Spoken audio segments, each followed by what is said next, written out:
जय मसीह। आज 31 अक्टोबर 2021 तदनुसार 14 कार्तिक 2078 आइतबार। आज हामी माथिल्लो कोठाबाट हेर्नेछौँ। आजको शीर्षक छ ख्रिस्टलाई पछ्याउनु। आज हामी परमेश्वरको वचन यूहन्ना 21 को 20 देखि 23 सम्म पाठ गर्नेछौँ। पत्रुसले पछि फर्केर हेर्दा येशूले प्रेम गर्नुहुने चेलालाई पछि पछि आउँदै गरेका देखे।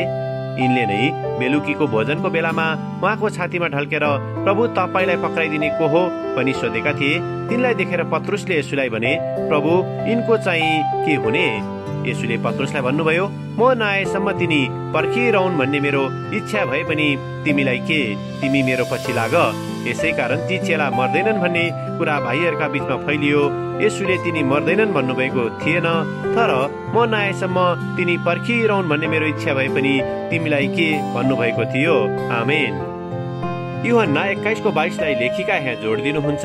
येशूले पत्रुसलाई भन्नुभयो, म नआएसम्म तिनी पर्खिरहन् भन्ने मेरो इच्छा भए पनि तिमीलाई के? तिमी मेरो पछि लाग। आमेन। लेखिका आफ्नो अनुभव र विचारलाई यहाँ यसरी प्रस्तुत गर्नुहुन्छ।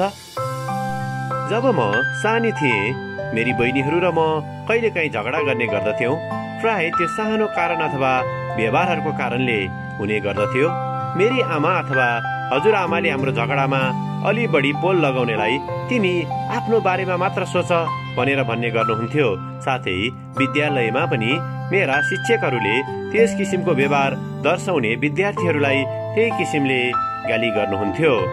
तर जब म एउटा वयस्क विश्वासी भएँ, तब मैले सम्झना गर्न सकेँ कि मैले आफ्नो उक्त बाल्यकालको अवस्थामा आफू जेठी हुँ भनेर बहिनीहरूसँग त्यसरी व्यवहार गर्न नहुने थियो।